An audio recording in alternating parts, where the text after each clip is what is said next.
अस्सलाम वालेकुम everyone, hope so all of you are fine. Welcome to my channel engineering solutions. अभी हम बात करने वाले हैं गैसियस लॉ की दूसरी एप्लीकेशन, जिसमें है जी electric intensity due to an infinite sheet of charge. ये आपके पास एक लॉन्ग क्वेश्चन आ जाता है जिसके अंदर आपसे गाजेस लॉ पूछा जाता है, उसकी एक एप्लीकेशन पूछी जाती है, नेमली या तो एप्लीकेशन बी होती है electric intensity infinite sheet of charge या ऑपोजिट प्लेट्स, जो कि एप्लीकेशन सी है।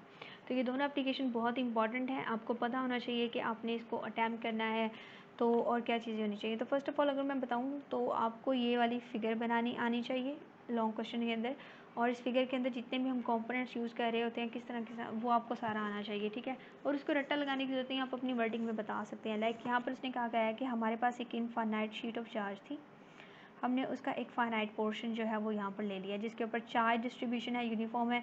यूनिफॉर्म चार्ज डिस्ट्रीब्यूशन का मतलब ये होता है कि चार्ज जो है वो इक्वली डिस्ट्रीब्यूट हुआ है। ऐसा नहीं है कि यहाँ पर बहुत ज़्यादा चार्ज होगा और यहाँ पर कम होगा, नहीं, बल्कि इक्वली चार्ज जो है वो डिस्ट्रीब्यूट हुआ है। फिर वो कहता है जी कि चार्ज जब हो गया इक्वली डिस्ट्रीब्यूट, तो अब हमने बात की थी कि गैगियन सरफेस की, ठीक है। गैगियन सरफेस का मतलब होगा कि हम उसकी किसी एक पार्ट को जो है वो स्पेशली स्टडी करेंगे और उसके ऊपर हम देखेंगे कि हमारी इलेक्ट्रिक फील्ड इंटेंसिटी जो है वो कितनी आ रही है। ओके जी, जब हमने इसके हो जा बाहर, ठीक है। ओके, हम इतने पोर्शन को इसको देखते हैं कि इसके ऊपर हमारी इलेक्ट्रिक फील्ड इंटेंसिटी जो है वो कितनी आ रही है।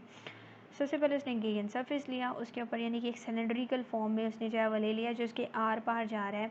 अब हम बताएं जो पॉजिटिव हमारे पास चार्जेस होते हैं उससे इलेक्ट्रिक फील्ड लाइंस होती हैं वो रेडियली आउटवर्ड जाती हैं। अब आप अज्यूम करें कि ये इस सरफेस के बिल्कुल अंदर से जा रही है, मीन्स दैट कि ये वाली जो इसकी साइड्स हैं यहाँ से, क्योंकि इनके पैरेलल हो जाती हैं इलेक्ट्रिक फील्ड लाइंस के, तो यहाँ से कोई भी लाइक फील्ड फ्लक्स जो होगा वो ज़ीरो होगा उसकी वैल्यू फ्लक्स की। लेकिन हमारे पास ये जो दो सरफेसेस हैं, एक ये वाला एक ये वाला, यहाँ पर क्योंकि इलेक्ट्रिक फील्ड लाइंस जो होंगी वो इस सरफेस के परपेंडिकुलर होंगी, तो यहाँ पर फ्लक्स की वैल्यू जो है वो आ जाएगी। अब हमें पता है यहाँ पर देखें थोड़ा सा कि हम इसको लिखेंगे जी कि हमारे पास flux 1 is equal to E A and the flux 2 is equal to E A. तो हमारे पास जो टोटल सॉरी यहाँ पर ई ए आ जाएगा, तो जो टोटल फ्लक्स आ जाएगा वो आ जाएगा 2 यानी कि वो बताता है कि flux through point P, flux through point P two. आप इस तरह से इसको यहाँ पर लिखेंगे। अगर आपके पास कोई की बुक हो तो आप यहाँ पर देख सकते हैं, वहाँ पर ना काफ़ी अच्छी हेडिंग बना कर दी जाती है। आप कोई अच्छी स्कॉलर्स की बुक बहुत ज़बरदस्त होती है, वो मैंने पर्सनली फॉलो की थी और मेरे फिज़िक्स में मार्क्स भी अच्छे आए थे। कितने आए थे? 85 में से, अगर मैं झूठ ना बोलूँ। यहाँ पर अल्लाह अल्लाह देख रहा है, मेरे 78 थे मार्क्स। अच्छे हैं ना? हाँ, ओके।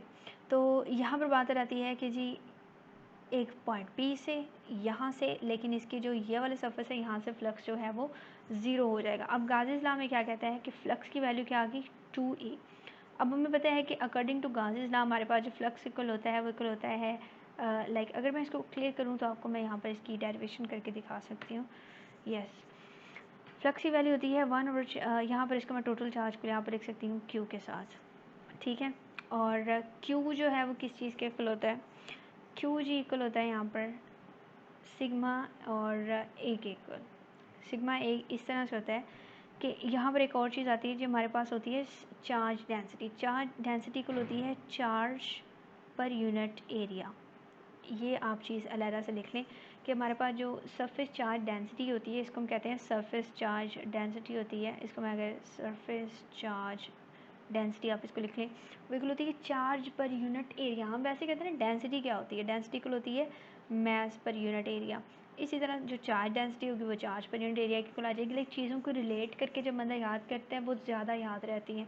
ठीक हो गया। ये हमारे पास आ गई surface charge density, Q is equal to sigma A के इक्वल आ जाएगा। उसकी वैल्यू उसने यहाँ पर की है पुट।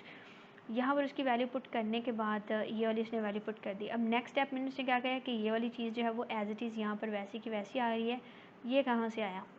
ये आया यहाँ से, क्योंकि हमने पहले देखा था कि जो टोटल फ्लक्स है इन दो साइड्स की वजह से है, और वो हमारे पास आ गया था 2EA, जो कि इसने किया है यहाँ पर पुट। तो ये हमारे पास आ जाएगा 2EA इंटू दिस। अब यहाँ पर अगर मैं सारी चीज़ को रेस कर दूँ एक दफ़ा, हो जा भैया रेस, वो कहता मैं हो गया।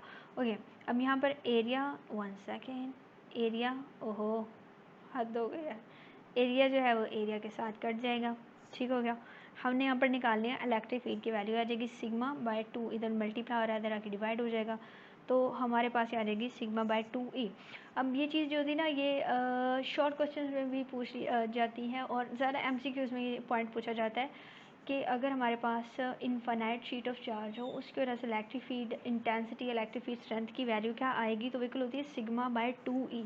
आगे चल के जब एक बात होगी ना हमारे पास ऑपोजिट प्लेट्स की, तो ऑपोजिट प्लेट्स के दरमियान जो इलेक्ट्रिक फील्ड इंटेंसिटी की वैल्यू होती है सिग्मा बाय, सॉरी ये नहीं है, सिग्मा बाय ई होती है वो, ठीक है।